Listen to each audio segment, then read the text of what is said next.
Two Chairs No Waiting, episode number 691. Listener feedback number 46.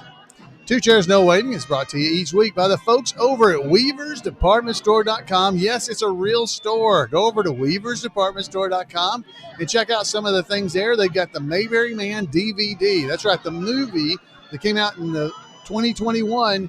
It's available on DVD if you want to go check it out. And while you're there, check out some of the other Mayberry Man things. You can even get a poster from the Mayberry Man movie that is soon to be a series. So head over to weaversdepartmentstore.com and check it out. Two Chairs No Waiting is also brought to you by donations from listeners just like you. The executive producer of episode number 691 are Bob and Pat Mundy, who are our patrons over at Patreons, which you can also help support the show. I'm Alan Newsom, your host for Two Chairs No Waiting, and I am a huge Mayberry fan, as you might know from me having done 691 episodes now, well, counting this one, of this podcast. Oh my goodness, I've been talking about the Andy Griffith Show for a while. Since 2008, I've been doing this podcast. And so today, whenever you're listening to that, this is one of my favorite episodes when I get to do these. They're listener feedback episodes. That's because I get to hear from you. So like I said, for 690 episodes so far, I've been talking and talking and talking and talking. And now I get to hear from you. So that's always fun. And I know you guys enjoy hearing other people talk too. So this is going to be a lot of fun as we go through some of these. I'm going to try to answer the questions that are asked, but there are some of the questions I may not know the answer to. So if I don't know an answer, hey, maybe you can call in or something and give me an answer. I don't know everything, which if you've listened to the podcast for long, you knew that. But I'd love it either way. So we get to talk about it. So we'll do all those, some feedback. This is all listener feedback that is voicemail, by the way. So you're going to hear from several people. And then we'll play a little bit of trivia, and then we'll see what else we might want to do. I got some stuff I'll tell you about the Mayberry Man thing. We got several little things to run through, but let's hear first from Barry as he has a little bit of information for us. Hi, my name is Barry Hamill. I'm from Longview, Texas. Big fan of the Andy Griffith Show and your podcast. I have a really tiny piece of trivia for you, but you may find it interesting. It's in regard to the Andy Taylor house, the one used on the 40-acre back lot as Andy Griffith's house. I was watching a movie. The movie was called The Girl Most Likely, starring Jane Powell. The movie was made in late 1956 and released, I believe, in 1957. But in this movie, the star of the show, Jane Powell, she lives in the Andy Griffith house. And not only is the Andy Griffith house there, but also the small house to the left of the Andy Griffith house, not the Pitty Pat house, but the one on the other side. It's there too. The interesting thing about this is at that time in 1956, these houses were not on the 40-acre back lot. They were on a soundstage. It's pretty obvious if you look closely, these homes were on a soundstage. And according to the IMDb app, I'll read it to you. Let me pull it up real quick. This was the last movie to be shot at the RKO Hollywood studio at 780 Grover Street. Filming took place early September and early November 1956, and again in January 1957. According to director Mitchell Leeson, since this was the last film made at the RKO studio, a wrecking crew followed him around during shooting, and every time he wrapped a scene, the foreman of the wrecking crew asked him if he were absolutely finished with that set and wouldn't be needing it again. If Leeson said yes, the foreman called his crew in, and they demolished the set as soon as they were done with it. But obviously, and thankfully, the Andy Griffith home, as well as the home to the left of it, they were not demolished, and I guess at some point between 1957 and 1960, they were moved to their locations on the 40-acre backlot. But anyhow, I encourage you to watch the movie, The Girl Most Likely, 1957, and you will see the Andy Griffith home. Thank you. Bye. Wow, thank you, Barry. That is definitely something I want to try to look for. I did find some pictures there that we were able to, identify as being the Taylor home, but I didn't get to watch the actual movie yet. So this is something I want to try to check out so that you can kind of see Andy's house there. You can kind of see in some of the pictures that I actually found, you can actually see the porch from the Andy Griffith Show. You can kind of tell that's what it is. But yeah, this is a lot of fun. So thank you for pointing that out, and that's some great information.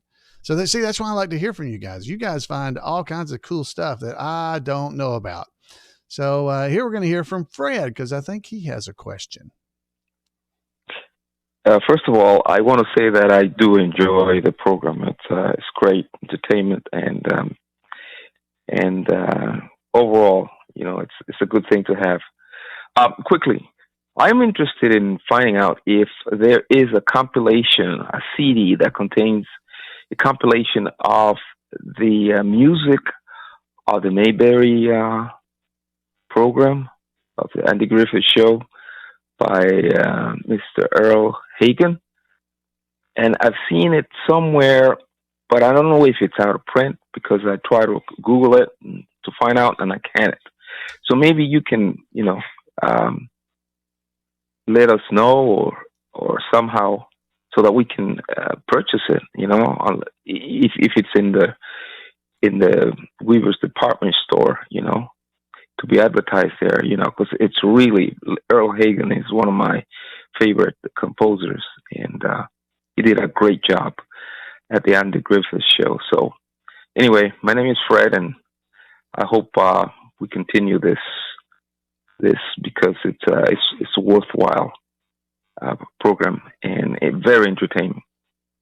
Thanks a lot. Goodbye. Well, thank you, Fred. I really appreciate that. And thank you for watching the podcast. It's, yeah, I'm just thrilled that people enjoy the podcast. Now, there is a CD. It was a record album that Andy created back in the day along with Earl Hagen. Of course, Earl Hagen really did it, but it's called Songs, Themes, and Laughs from the Andy Griffith Show. Now, that's the name of it. Now, the problem is it is out of print. And believe me, Weaver's department store would love to have copies of it. You can probably find a copy out on eBay, but currently there is no one manufacturing new versions of that CD. So we had them for quite a while. They're still listed on the Weaver's website. That DVD or CD, I mean, not DVD, that CD is still there. Songs, Themes, and Laughs from the Andy Griffith Show. And it had all the cool songs, the fishing hole, the theme from the Andy Griffith Show, the fishing hole, which is the one with music, Barney's theme. It's called Manhunt, really. Mayberry March, theme from Mayberry RFD, had Ellie's theme, Aunt B's theme, Barney's Hoedown. It had all those cool songs on it from the Andy Griffith Show. But sadly, you can't get it anymore. I mean, it just amazes me. And it's been out of stock at Weaver's for quite a while. But if we ever can get it back, we would love to have it back. But that's the one you want to look for. There's a few other albums that they did over the years that Andy did. There was one called Andy Griffith American Originals. That one has some of the songs on it, and you can get that one at Weaver's. If you want to head over and check that one out, that is available, and it's called Andy Griffith American Originals. It's on Weaver's, and it has the fishing hole and the theme to the Andy Griffith Show, and it has some of Andy Griffith's things on there. It's got Midnight Special, but it's not the same as Earl Hagen's CD was. But that one is still in stock, and you can even get a cassette tape of that one. A cassette tape, and you can get a cassette tape for $4. There's only 2 more CDs, by the way, so if you want one, you might want to head over there and check it out. Other than that, there's not really a good source of that music from the Andy Griffith Show, so that's what you got to be looking for. Thank you so much for calling in, and I hope that was at least a little bit useful. but they're usually pretty expensive when you're looking for them, trying to find them on some of the other websites. So be careful, don't get ripped off, and it could be a copy as well. All right, so now we have a question from Gary. Let's hear from him. Hi, Alan. This is Gary. I live in Northwest Arkansas.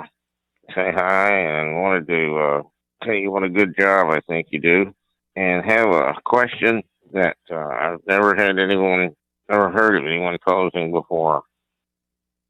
There are in Mayberry Courthouse, in the office, some sort of certificates. It looks like that are framed. They're fairly small. They're like squares or little rectangular frame certificates of some sort of writing. And it looks like some kind of official thing or other. I think that they're beside both courthouse doors. I think there's one around the window that on the west side of the office. And I've never heard anybody who knows what those are or has any guess what they are. And I've always seen them and I've wondered about it. So just thought I'd throw that out. And think you're doing a good job, and appreciate you and appreciate all the fans of the show. Thanks very much. Bye. Well, Gary, thank you for that as well. So there are some pictures out there, and they are of the one that you're talking about. You said it was on the west wall. You know, honestly, I never thought about the courthouse facing north, like the door being on the front north. I guess it could be.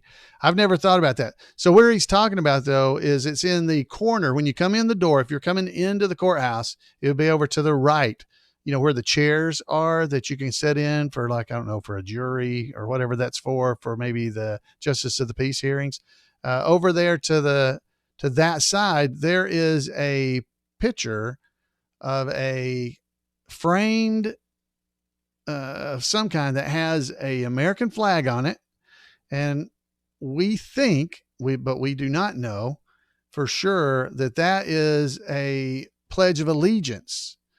That's what that is. We think that might be what is actually in that plaque. It's a flag. It's a picture of a flag at the top, and then has what might be the pledge, even though the text looks like it might be a little long in there. That's what we think that is.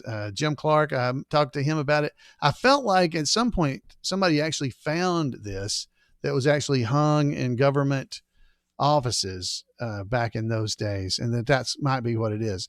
Now, so that may be what it is. It could also be a poem about the flag. We're not quite sure because you can't zoom in enough to actually see that. So now the other pictures, the other things hanging beside the doors when you come into the courthouse, those actually changed throughout the seasons. They're definitely certificates of some kind because they have like a embossed sunburst type sticker on them. So it's some type of a artifact like that, at least on some episodes. And then in previous episodes, it was something that had like probably an eagle or something in the middle at the top, is the best we can tell.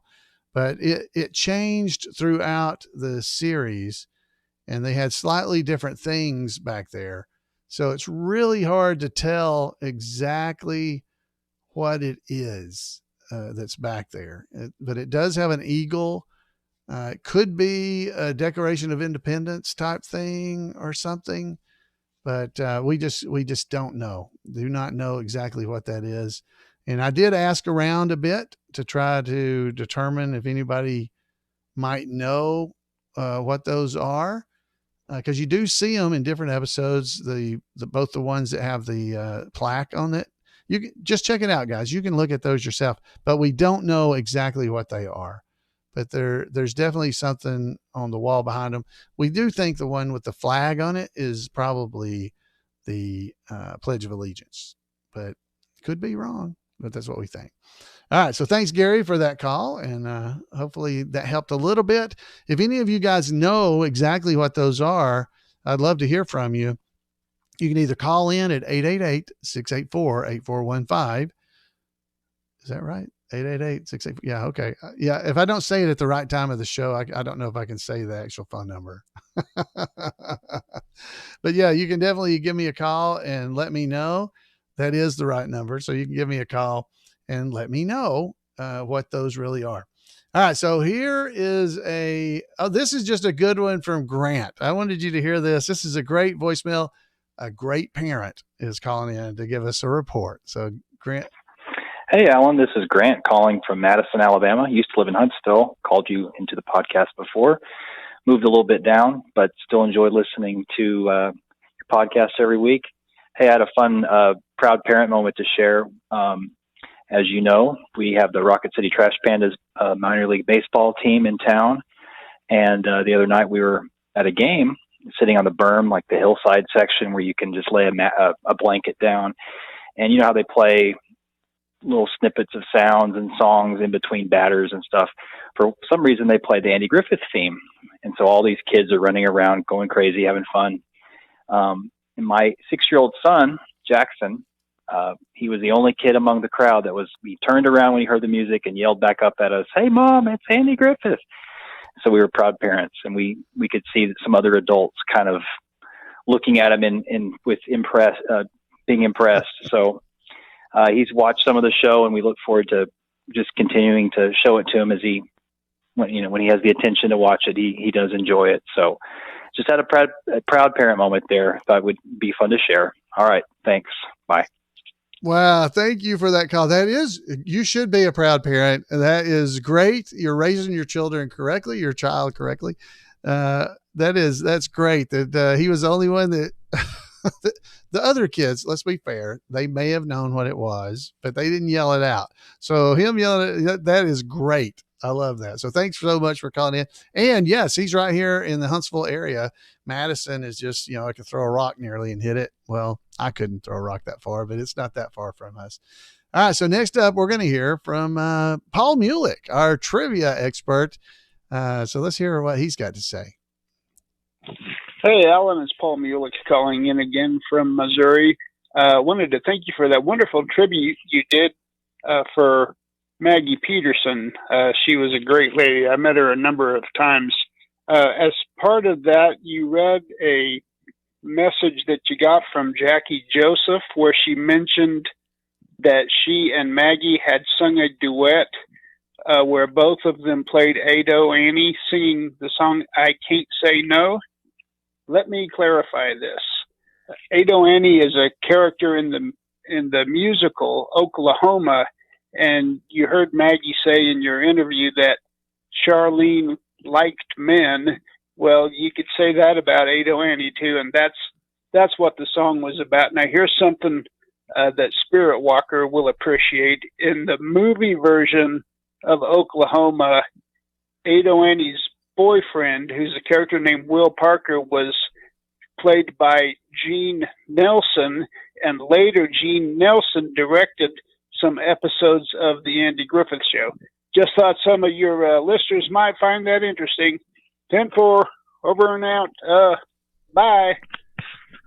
Wow. Thank you for that. That is that great information. I did not know where that came from. I've seen the play, but I didn't realize who Ado Annie was. So thank you, Paul. Now he mentioned Spirit Walker. Spirit Walker's not doing a report tonight, just so you know, because his house is like a giraffe and is getting struck by lightning. So his house got struck by lightning. So he is currently having to deal with lightning strike to his house. So y'all keep him in your prayers. We won't have a returning to Mayberry report this week. And next week will be the 4th of July here in the United States as we record. So we probably won't do one next week either. So hopefully by the week after, he'll have been able to recover and have everything in order. So we're thinking about you, Spirit Walker. And I hope you got a small returning to Mayberry report from Paul Mulick to make up for Spirit Walker not being here. So thank you, Paul, for doing that as well. All right. So our next up is from Randy. This is from Randy. Let's check this one out. Hey there, Alan. It's Randy Nelson calling from the state of Maryland. My wife and I are working our way through the show. We're in season 7, and we watched the episode Opie Plays Baseball, where Andy's umpire. And I noticed at the end that it said story contributions or something like that by by Rance Howard. And I was just curious if you had any insight regarding how Ron Howard's father, and if maybe that was an experience he had with Ron in life, or what sort of contributions he had given to the storyline, if you had any background on that. Thank you. Love the podcast. God bless you. All right. Well, thank you for that question. And yes, I have a little bit of information. And I think they may have even talked about this in the book, The Boys, that Ron and Clint did. But let's check this out. So in the book, I've got right here in my hands, Mayberry Memories. You can't get it anymore either. But on page 66 of that book, it actually has information. I'm showing it on the screen if you're watching the video, but you can't see it. Let me read this to you.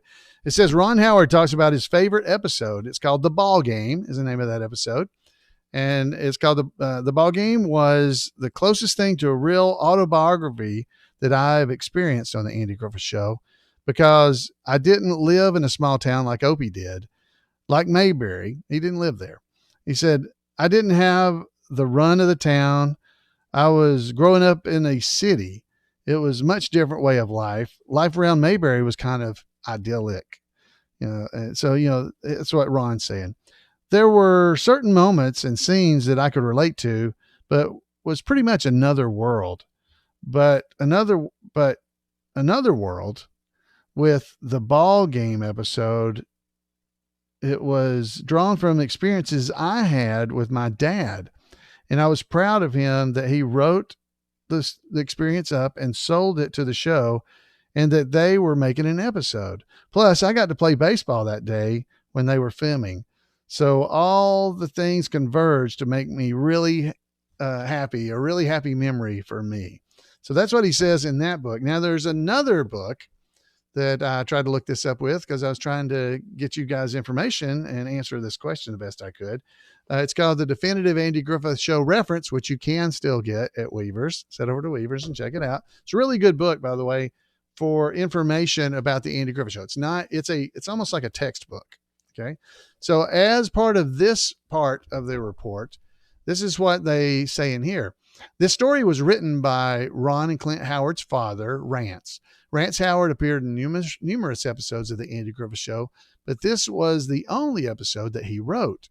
In Stephen J. Spaginski's excellent book called Mayberry, My Hometown, Spaginski interviews Rance, Ron, and Clint. Ron picks the baseball game as one of his favorite episodes, like we just heard in the Mayberry Memories book.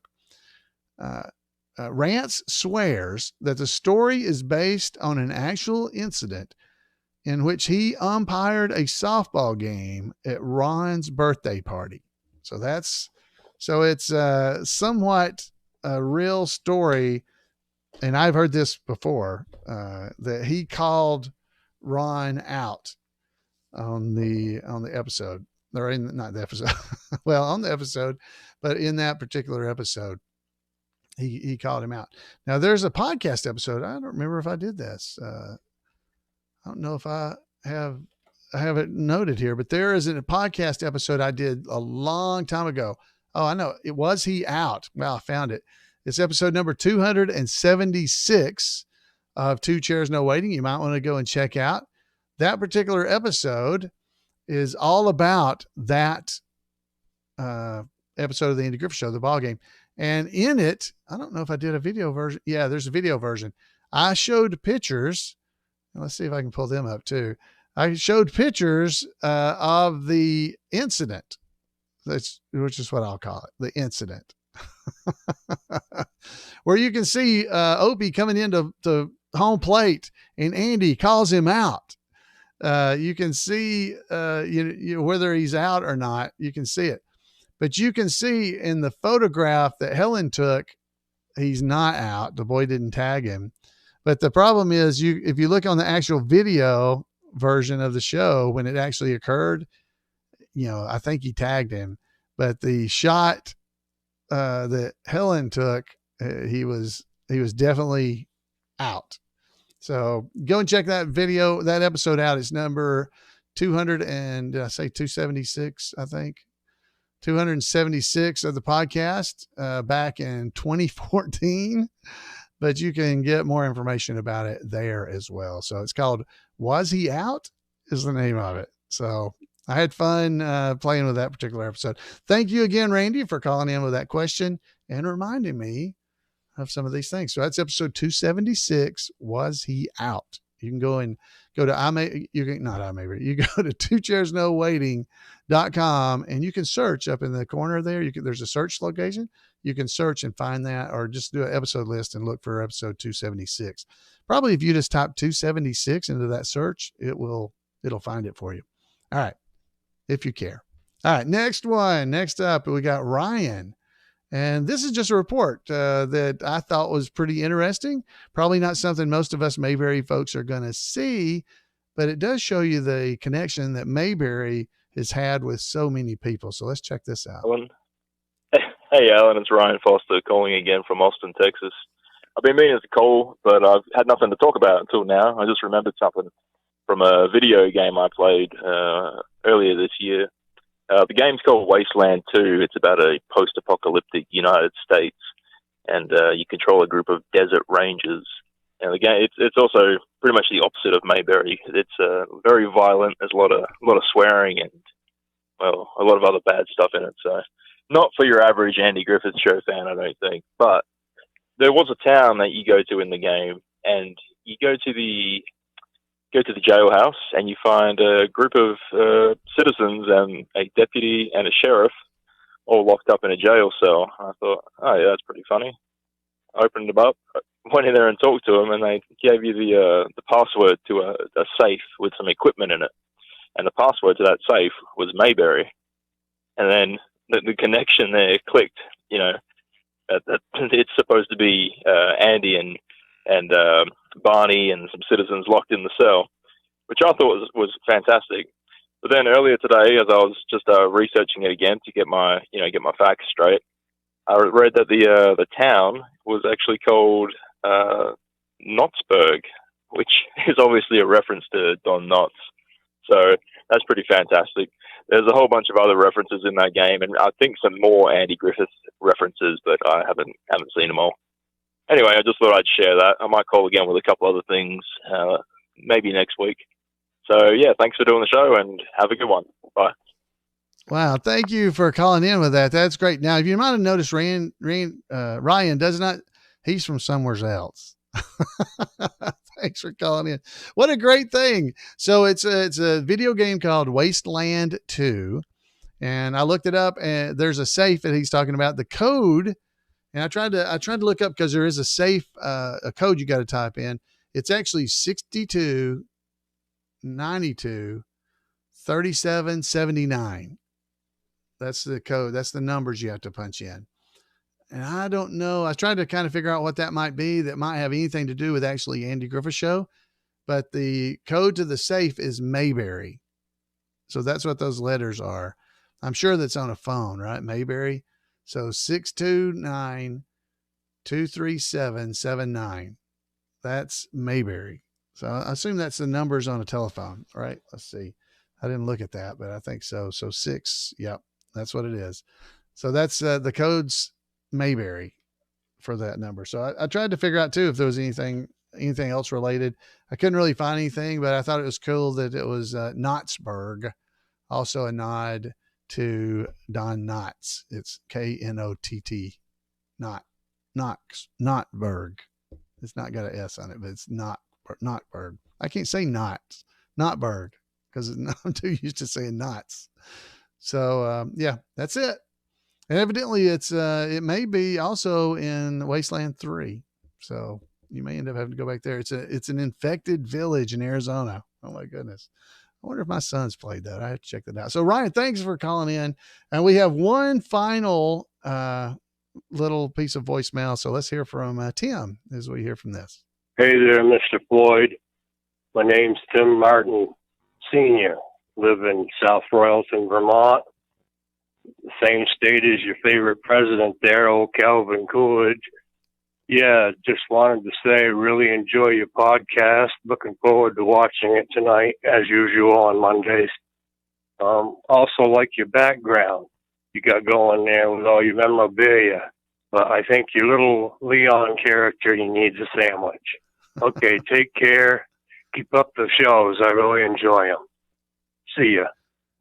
Thank you, Tim. I'm glad you enjoy all the stuff behind me. Folks that watch the podcast sometime complain that they can't pay attention to me because of all the things behind me.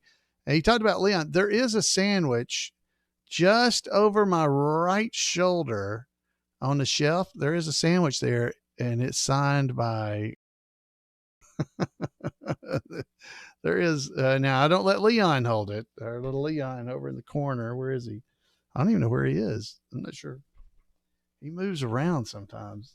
I'm not sure where he is, but yeah, there is one right there. That's a sandwich. So thanks, Tim. And I'm glad you enjoy looking around behind me. I got all kinds of stuff back there. I still need to do a tour, and do that on YouTube so folks can go and see some of the stuff behind me. But it's a lot of fun. So that's all our voicemail. I'd love to hear from you. Give me a call at 888-682. That's not right at all. It's 888-684-8415. See, if I don't do the whole thing at the end, I just can't do it. So look on twochairsnowaiting.com and you'll see the phone number there for the voicemail.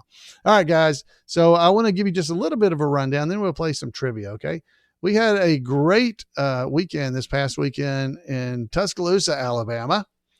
At the Bama Theater. That's right. At the Bama Theater, we had a great time.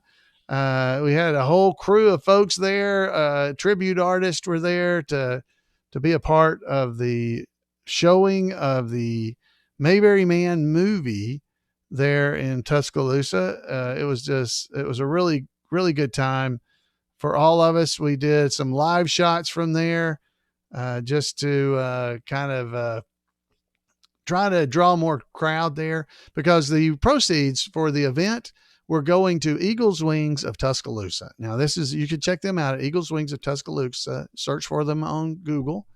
And it is, they assist adults with special needs. And so we were doing all kinds of stuff to try to get more people there, because they were getting the proceeds from the movie to them. So we really appreciate Courthouse was there. Dixie Griffith was there. Bo Pierce as Briscoe Darling. He was there. We did a little bit before and talked to him. And then following the movie, we had a Q&A session on stage with all of us. We had, let me make sure I don't miss anybody. We had Michelle Bryson was there as one of the fun girls. We had Dixie Griffith as one of the fun girls. Of course, Kenneth Junkin, it was his hometown area. So there were people everywhere in there that knew Kenneth. He got a standing ovation during the thing. We got Bo Pierce as Briscoe Darling. We had Terry Varvel as he came as Barney and brought the squad car that's actually seen in the movie as the real Mayberry squad car. It's not the real one, but in this movie, we pretended it was. But we had a great time. The theater is beautiful, old classic theater, and it was a lot of fun for us all. So I'm telling you that too, because there's a brand new opportunity for us all. If you like the Mayberry Man movie, we're going to be having a Mayberry Man series. So they're going to be coming up with a series for Mayberry Man. They're raising money right now, crowdfunding. It just started that Saturday was the kickoff on the 25th of June, 2022. And it's going to run through the end of July. So you have an opportunity right now. This is a couple of days in, Saturday, Sunday, and then today, Monday, when I'm recording it. They've raised about $30,000. They're hoping to raise about $200,000. Plus they've got backers that are also donating the film. So it's going to depend how much funding they get, depends on how many episodes of the series they can do. And I, of course, since I will be in it as Floyd, would like to do more episodes. But I've got to be honest. Look, guys, even if I was not in the movies or the series, I would really enjoy this. This was a great thing, keeping the Mayberry spirit alive and bringing it forward to a new generation of people. I know there's some Mayberry fans that think, oh, this is terrible. It is not a remake of the Andy Griffith Show. It is a movie, TV show, both that are part. They rise to the Mayberry spirit. They try to show you the Mayberry spirit. And Stark Hal and Hoke Hal, the sons of not did I say Court and Stark, the sons of Hoke Hal, they've done a great job just keeping the spirit of Mayberry alive and well in this particular thing. So they're going to be doing a series this time. There's several ways you can be a part of it. There were a lot of people that were a part of it last time, and I think you listen to them, you'll find out how much fun they had, and it's just real special to be a part of just things that are Mayberry related. So if you have an opportunity, I would suggest you take a chance and become a supporter, and maybe do it at a level where you could be in the movie if you can, or the series. Because it's there are levels you can donate for that would let you be a recurring role, or maybe just an extra. But it's going to be a lot of fun. So I definitely encourage you. All right, guys, we have got some, well, we don't have to, but let's play a little bit of trivia. If you're running short on time, feel free to pause and come back later and watch the rest of it or listen to the rest of it. But let's try a little bit of Mayberry trivia. Get a little music going. There we go. For some Mayberry trivia, here's our first question. Opie received straight A's in arithmetic. Opie received straight A's in arithmetic. I feel like I've asked this question before. Last time, Opie received straight A's in arithmetic. No, that's false. That's false. Yep. False. He didn't get straight A's. Nope. And even his B's were a little crooked. But no, he didn't get straight A's. Question number 2. This one's easy. Who bought a sidecar motorcycle? Who bought a sidecar motorcycle? Who bought a sidecar motorcycle? I'm not going to give you much time on that because the answer is it was Barney, of course. So just to clarify, guys, about Opie receiving straight A's, remember, he didn't really, Helen helped him out with some of his grades and stuff. Remember that? So, all right. So now let's go on to question 3. What was Opie's favorite short story? That's a good one. What was Opie's favorite short story? Oh, this is kind of hard. I don't know if I'd have known this. Okay. What was Opie's favorite short story? All right. So I'll give you a hint. So you may or may not know this. Opie's favorite short story. Remember, Andy was trying to read it to him. Folks in the chat room are starting to get it. Andy was trying to read it to him when all the ladies kept coming over to the house. Remember that? So it was The Headless Horseman, The Legend of Sleepy Hollow is the answer. Yeah. All right. So next question, number 4. Who wrote a gardening column for the Mayberry newspaper? I'm not going to give you, it's a multiple choice, but I'm not giving you the multiple choice. This is fun to try to see if you can get it.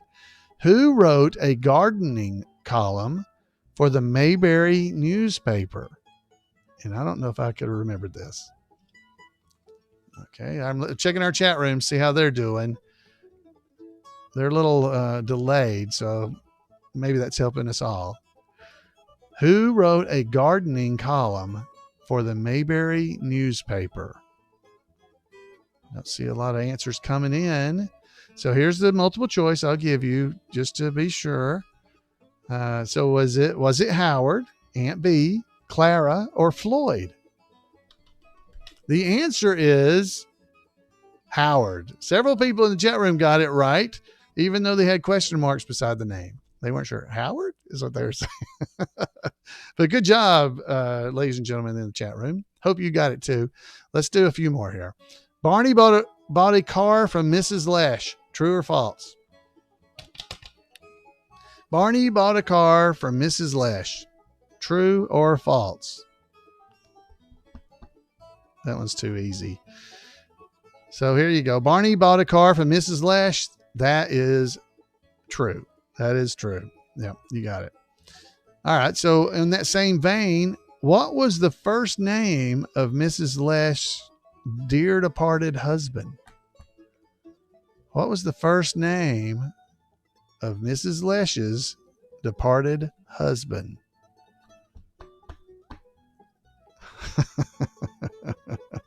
You got to know this one too. What was the first name of Mrs. Lesh's departed husband? Bernard, Bernard. Bernard? Well, that's my name. Barney, they call me Barney, but my name's Bernard. So Bernard is the answer. There you go. All right. So who was given the nickname Cream Puff? Who was given the nickname Cream Puff? This is number 7. Who was given the name Cream Puff? It was Barney. Andy called him Cream Puff too, remember? Cream Puff. I love that one. All right, here's our last question. What bully took Opie's milk money each morning? What bully took Opie's milk money each morning? What bully? Yeah, Hilda May called Barney Cream Puff. That's right, folks in the chat room are saying. What bully took Opie's milk money each morning? The answer is it was Sheldon. Sheldon did it. That's right. Sheldon took his milk money. So how did you guys do? How'd you do? And mainly, did you have fun? That's the real key, right? So did you have a good time? Was it fun? I like to do these trivia questions just for fun, if nothing else, because they bring back so many memories of the episodes they were on and the things that were said around them. So it's just a lot of fun. Well, folks, that is our episode for tonight. I hope you've enjoyed it. I hope you had a good time. You enjoyed hearing from other people. I would love to hear from you. And you can give me a call at 888-684-8415. See, I have no problem when I do it that way. Or you can email me at floyd@imayberry.com. I would love to hear from you. If you can't remember how to get in touch with me, head over to twocairsnowaiting.com and you can catch up with me there. You can also subscribe to the podcast. Make sure you like the video version of the podcast. If you're not, go in and like and subscribe over on YouTube to the podcast as well. It's always great to be here. And folks, we'll see you next time right here on Two Chairs.